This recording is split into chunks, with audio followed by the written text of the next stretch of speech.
Okay, we are going to move on.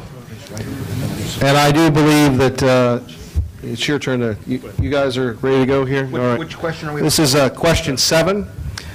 Medicaid. Yeah, got it. Okay. Given Medicaid insurance plans will have to conform to the federal requirements to go through a state exchange, what free market solutions would you offer as an alternative to a state exchange? That's a question I've struggled with. Is that pertaining specifically to Medicaid? Is that question, what free market alternatives are there in the free market exchange to a Medicaid product? Is that what the question is? Sure. Okay. Well, look, I'm standing in between you guys trying to maintain order. I'm just reading the questions here. Well, it's now, remember, we're with respect to the audience who's been here for about at least an hour and a half, so we want to expedite this, get the questions rolling. As far as I understand, the free market exchange will have to provide the same Medicaid insurance products as the state-run exchange would have to provide. Is that correct? I think so. Yeah. All right. Is that it for you guys over there? That's it. All right. Now, you see how quick they were? Yeah, That's pretty good. I'm not that good, because this is a giant thing. If you start listing what's wrong with the Medicaid program and how badly it needs to be not reformed but gotten rid of, changed. It's been going for 60 years. It's created a whole 2 generations of people who have lost the ability to be regular citizens with the ability to have the dignity of shopping and making their own decisions. It is fraught with waste and abuse. It is probably, there's so much waste and abuse in Medicaid that there's enough money in there to meet our prime mandate, I think, as a community, is to look after the poor and to look after the needy. And I think it's morally completely incomprehensible and unacceptable that we waste so much money that goes through our top-down bureaucracy when we have a simple way of creating an account and give it to every person on Medicaid. Remember, they may not have had the experience to run it, so we give them some help. We give them a co-pilot on their health. And when we talk about a free market healthcare exchange, I think we're talking a different thing here. I'm talking about a thing that you own. It's just like you own an account on Amazon.com. Nobody else owns it. Nobody can tell you what you need to do with it. It's an escrow account, but otherwise it's yours. And then once we have people, so we can take people who are on Medicaid, many of them there, who are there, by the way, on Medicaid because they're being bankrupted by the cost of paying for the insurance of the health care up to this point. Then we will fund those people's accounts with an amount that is appropriate to what their illness is, and then leave in that the room for an incentive to use that money appropriately and to save from wise shopping. It becomes a training program. It puts that person with the same card as anybody does. They don't come as a second-class citizen when they go to the doctor, who may or may not accept Medicaid. We've given them the same rights, responsibility, and quality of care that everybody else gets, and we can do that just by the savings through the efficiency. We have enough money in there to more than 4 times pay to sponsor the same level of health care to people on Medicaid that the rest of the community has. So it's a matter of not reforming it, but transforming it, and we see that that's going to take a little while. We're going to have to first of all start with a pilot program where we are dealing with, first of all, people who are commercially insured, because I think the government is going to hang on to this right for as long as we can, but we'll be able to prove them here in Idaho that we have a system that works, and it works for everybody, including those on Medicaid. The problem with Medicaid is not a problem with its administrative costs. It's its eligibility. When I came to Boise in 1986, 12% of deliveries in Ada County and Canyon County were Medicaid deliveries. Today, it's 55%. That's an eligibility problem. That's a whole lot more people we're taking care of. And why is that? It's because the federal government has said that you no longer have to be living below the retirement level, but in some states it goes up to 2.5 times poverty level, 2.5 times the poverty level to qualify for Medicaid. That means people are qualified for Medicaid in Maryland, for example, who are making $60,000 a year. That's more than what a school teacher makes. Why would a school teacher not opt in for Medicaid? The problem with Medicaid is its eligibility requirements, and that's the single biggest problem for its increased costs. But I'd like to respond to that. Thank you so much, because that's exactly what I agree with. What that illustrates is the fundamental fraud, waste, and abuse. But in this case, we have the desire of the third party, which in this case is our government, to take money away from the population and then to sell that back to the population for votes. And it's just that simple. And so and this is why we have more and more of these eligibility, and it's really a political means of cost shifting and transfer of wealth. It has very little to do with health care. It has more to do with politics. Okay, you guys get the final rebuttal on that one. Not to end the commercial for Dr. Fenwick as far as what he's suggesting, but I think the question was, given Medicaid insurance plans and how do they conform to the federal requirements, really has nothing to do with what he is discussing. The issue is that we have a Medicaid system. In the state of Idaho, right now, we pay 30%, the federal government pays 70% of those expenses. There will be some advantages if we expand Medicaid. That's a question that the governor hasn't decided yet. The issue is there are a lot more people on Medicaid than ever before, and we can hopefully figure out a way to reduce that. Okay, we move on to question 8. How does the state health insurance exchange square with the Healthcare Freedom Act and the Governor's Executive Order 2011-03? Is this to us? Oh, that's good. I'm looking forward to Are you ready here, Wayne? I'm ready. Okay, let's go. To remind you what the health insurance, what the Health Freedom Act says, it was passed in 2010 with great fanfare. There were TV cameras there when Governor Otter signed the bill and became the first governor in the country to oppose Obamacare. And what that law says is that the government can't make you buy health insurance. That's basically what it says. And then it also says that no official employee or agent of the state of Idaho or its political subdivisions shall act to impose, collect, enforce, or effectuate any penalty in the state of Idaho that violates that public policy under the Health Freedom Act. So I would argue, and we've done some legal analysis on this, as have our colleagues in other states, that will say that Idaho's Health Freedom Act and similar laws in 14 other states prevent the creation of a state health insurance exchange. So, you know, to my way of thinking, if we're going to do a state health insurance exchange, the very first thing that the legislature will have to do is repeal that law, which will also, again, negate our ability to contest some of the legalities of the insurance exchange. Anyone else? Okay, we move on. This one's going to be really quick. Wayne's right. That's the reason we have a legislature that comes to town every single year. They evaluate the current lay of the land, and they have to make decisions based off of whatever it is that they're dealing with at that particular time. It was a law that was the foundation of our lawsuit that we lost in the Supreme Court. Would have been nice if we'd won. We lost. So the legislature has to deal with what's in front of it now. And that is the decision. Are you pro-federal exchange or pro-state exchange? Because doing nothing is not an option.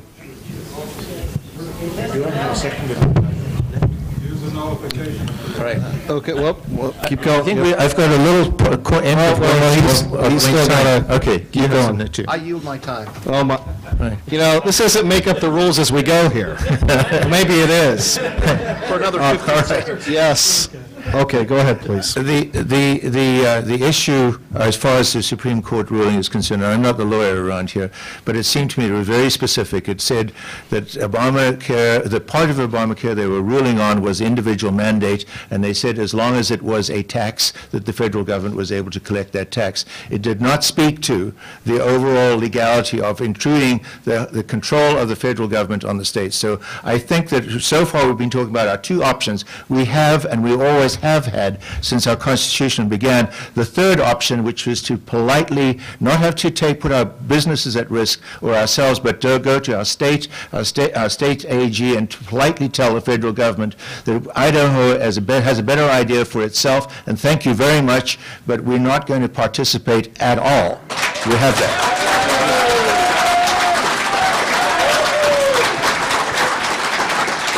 Wayne? Wayne?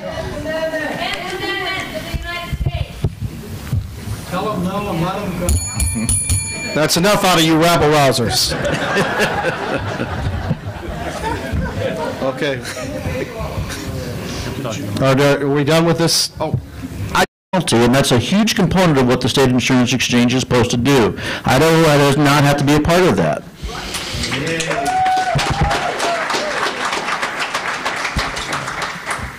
Okay, last question. And Tea Party Bob, if you want to come up here for a moment, because we know that we have a lot of folks that have a lot of questions. And why don't we give a big round of applause to the panel here. Again, we've been going here for an hour and a half, so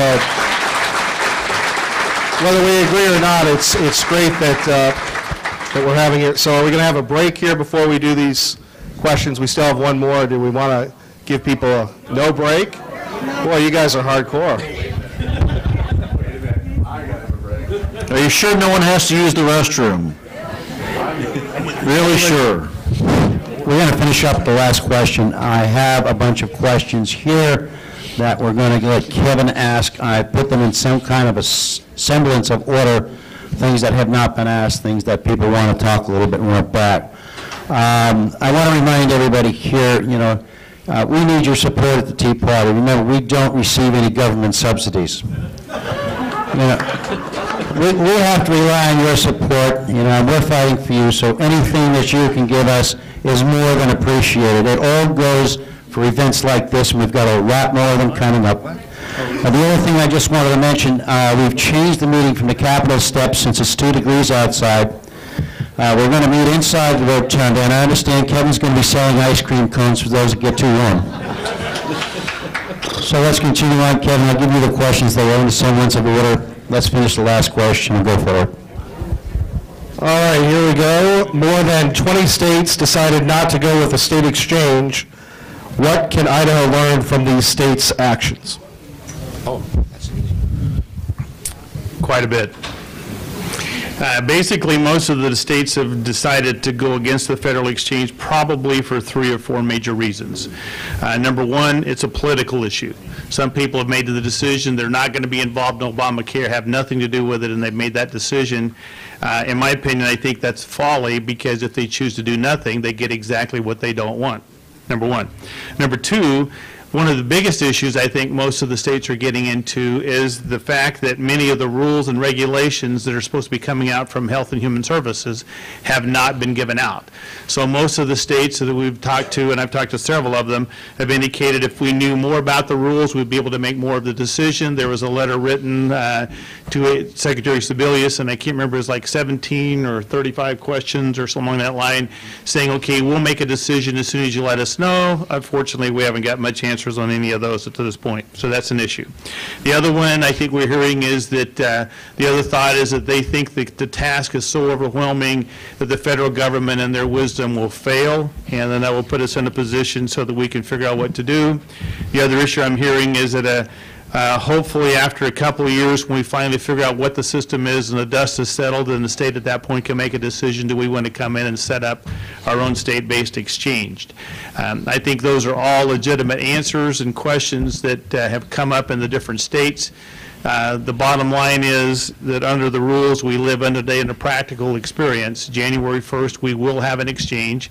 I've had several people ask me whether the federal government will have an exchange by that period of time.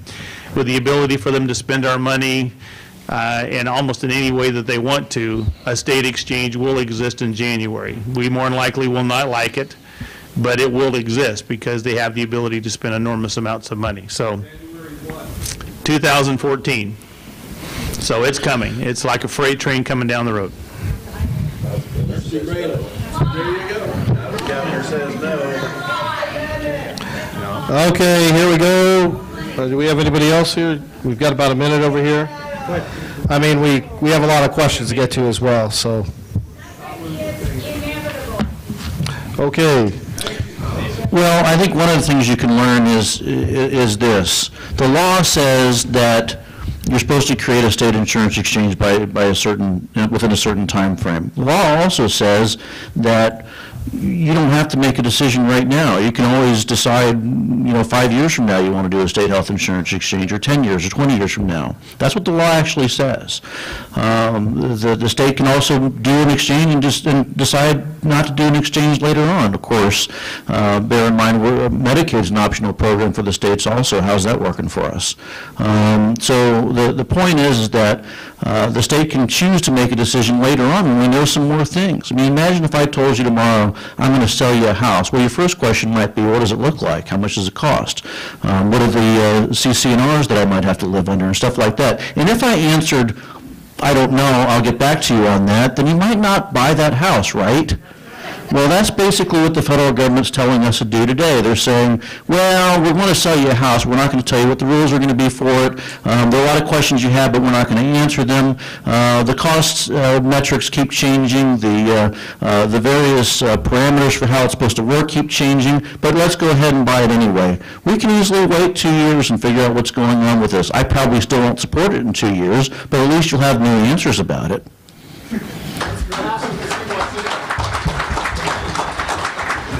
Do we have a few seconds?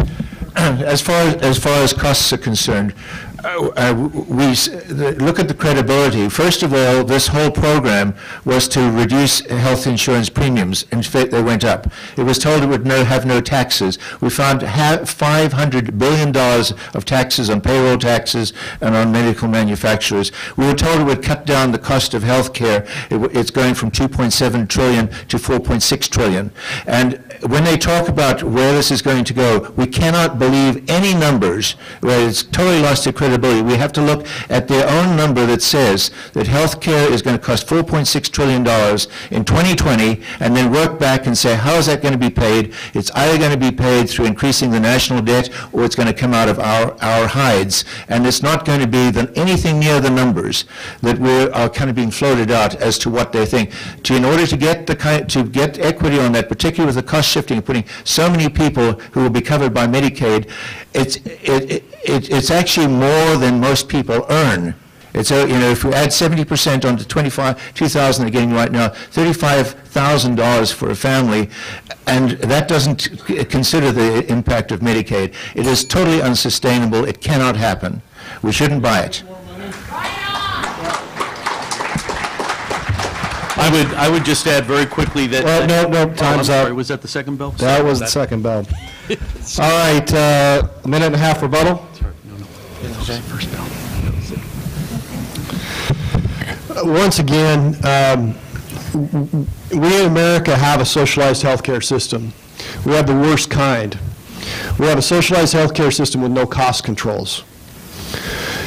You pay for everyone else's healthcare through your income taxes, your property taxes, or through your insurance. It's all shifted around. So whether you're already on Medicare, if you're over 65, everybody else is paying for your health care. Whether you're on Medicaid, everyone's paying for those individuals that are on Medicaid. We're shifting the deck chairs without dealing with the real problem, which is a utilization problem. The exchange issue is different. It's an insurance issue. And the fact of the matter is until you deal with the root problem, which is health care, and Dr. Fenwick has some very compelling arguments, but a lot of them require us getting rid of some of these laws like HIPAA in order to have your information out there so that you can properly deal with some of those things, which, by the way, added 20% to the cost of health care with the implementation of that law. With changing the way that we reimburse in Medicare and Medicaid, without any of that, costs will go up. So if you want to talk for more holistic change, that's how you have to do it. Because just concentrating on one aspect of this is never going to solve our overall problem, which is an uncontrolled socialist system.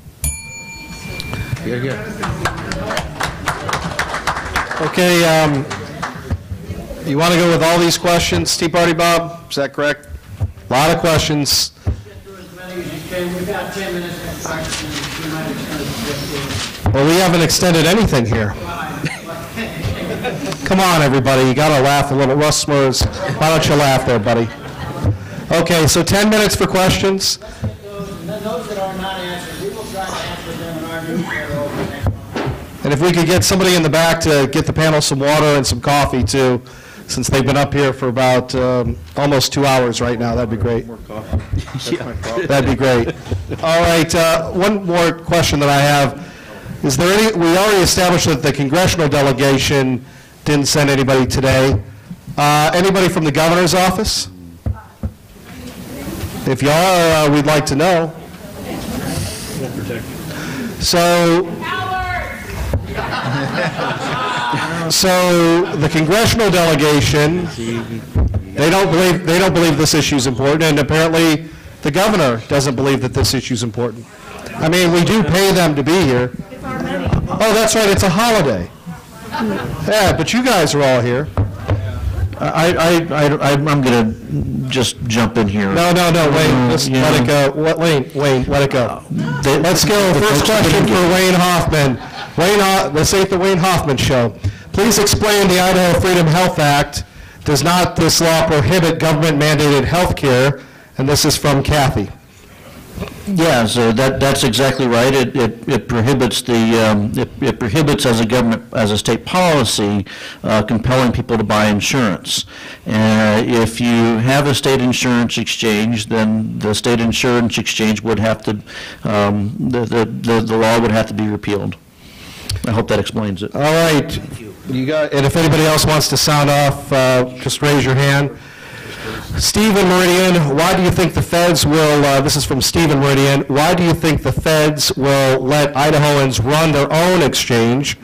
Why are you so trusting of the federal government? Can you really fix bad government with more bad government? Anybody want to answer that? Should we give the... We, yeah. Okay, no one wants to answer that question, Steve? Agree with Tom on that. Hey, how about a cup of coffee for the moderator? Hello? You wonder why I have issues. I'm sorry, go ahead, please. No, I was just going to say I would agree with Tom, and I think it kind of dovetails into the fact that that you know, we have to consider that, you know, these 25 states did say no to a state exchange, knowing that this would be the way to protect their companies, knowing that the onerous federal rules are incomplete. I think Tom makes a very good point there, that, you know, there were 17, 35, et cetera, questions being brought by the states, the state of Pennsylvania. Obviously some of this is political, of course it is, but a lot of the questions, in particular Louisiana, which came to us and told us why, they said, we don't have a scope of the benefits. When you say hospitalization or maternity care or ambulatory, what exactly are you talking about? So when you tell us we must do something, what's the scope of work?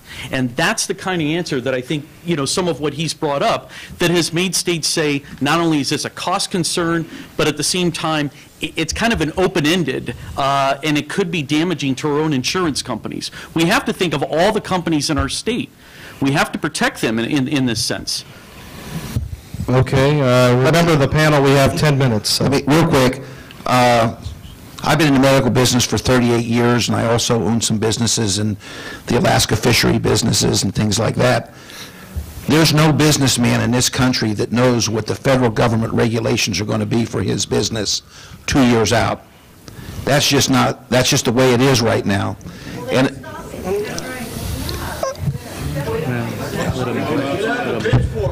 okay, any other, let's. I just have one comment. Oh, you have, okay. You have the pitchforks? No, I just need to understand that the purpose of this bill, you have to understand, was designed for a single-payer system. This bill was written years ago. For someone to think that it was a resurrected rip is not true. It's probably been in Ted Kennedy's desk for years. The only reason why it was so thick is that they had to bribe a bunch of Democrats to vote for it. I got to be upfront with you. This is the purpose of the bill. When Obama was running for election the first time, in a number of different places he indicated he would have a single-payer system within 5 years. This is the purpose.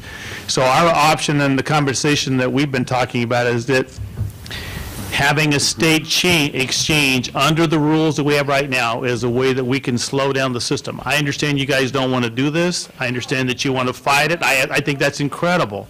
But realistically, if I run a business, and I don't have the option not to do it. No, I don't. I do not. That is not true. I know you think it is, but it isn't true. I have a great deal of respect for the guys on the other side of the table, so just keep in mind, they've studied this, and I think they're very, very sincere. I would argue that the Revolutionary War was bad for business.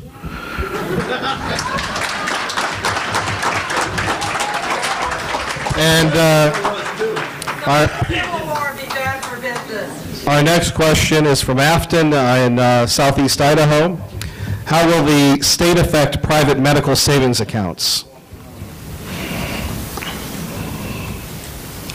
I guess Obamacare, how's it going to, Anybody can get up. will there be any impact on the medical savings accounts? There's already been some changes. Basically, there are a few things you had to do differently as far as, well, basically in the situation you have two kind of savings accounts that exist. One is a federal plan called a health savings account, and you have a state plan that's set up by the state of Idaho called a medical savings account.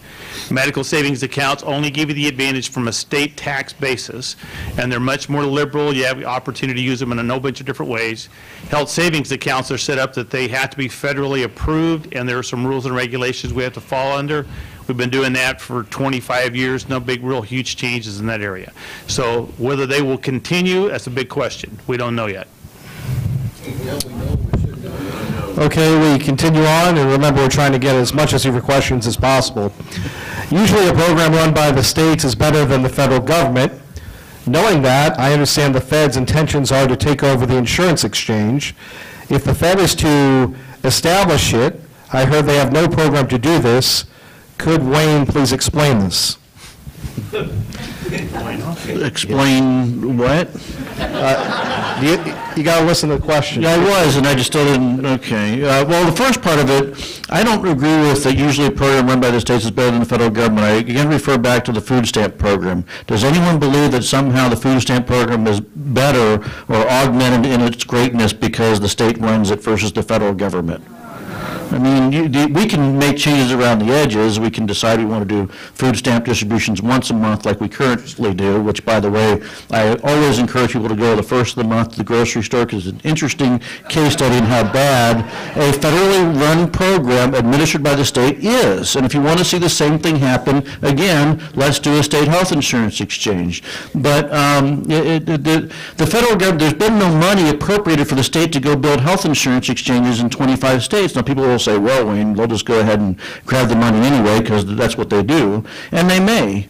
But, you know, last I checked, the Republicans are still in charge of the House of Representatives, and they appropriate money, so maybe they won't. But you know, the only way to find this stuff out is if the state continues to resist creating a state health insurance exchange. Okay, our next question. This is from Bill from the 912 Project. What will happen to the savings experienced by hospitals that will no longer have to treat the uninsured in their emergency rooms? I can answer that. The hospitals will make money on this deal, not lose money on this deal. And they're looking forward to this because they're not going to have to participate in as much cost shifting between their facility fees and their provider fees. Understand that in Ada and Canyon County right now, 80% of your doctors are employed physicians. And they're looking forward to being able to retrieve that. It's no money off of their back to have to pay a physician whether or not he's seeing an indigent patient or a patient with Blue Cross Blue Shield. And this will subsidize hospitals' ability and decrease the amount of cost shifting. Okay, we continue on. This is from Phil. I think everyone agrees we want to get a private exchange. The real question is, how does a state or federal exchange help us in Idaho get to implementing a private exchange? Well, it's actually, what it does, if we went, for example, now by a private exchange, right now, anybody can get on the internet and do comparison shopping for health insurance. This whole idea of calling it an insurance exchange is a fraud. We're not trying to sell insurance. This is a taxing mechanism that requires people to buy something that they don't want, they could buy for themselves for much cheaper, and the benefit for it goes to run an enormous bureaucracy that gives about half of it back to somebody else. I mean, how is this an insurance premium? Okay, so it's purely a taxing authority. What we're talking about when we talk about a private exchange in terms of a free market plan is simply an account that you own. It doesn't, not like a health savings account where it's tax advantage and therefore the feds. The HSA was supposed to be like this originally until it went up to Congress, and they loaded it up with so many mandates, requirements, and restrictions of how the money could go in and go out that in the end it made it completely a shadow of what it was intended to be. What we're looking is not make that mistake again. Be totally private. You own your money. Sure, it's in an escrow account, so you can't go and buy a pickup with the money, but that's about where it becomes in. The government has no say on how you spend your own money. That's what I do in my own family. I've never had health care insurance. I've got a piece of land. If I ever get the really bad accident, or when my son goes to medical school, some other disaster, I've got money there that I can go ahead and pay for the thing. But it doesn't belong to the feds. It belongs to me. It belongs to me. And so we need to keep it out of the hands of the state health care, the state insurance commissioners, and we need to keep it out of the hands so that we can use our own money as we know best how to do it. Okay, we're going to bring up Tea Party Bob here. Once again, a big hand for you all and a big hand for the panel.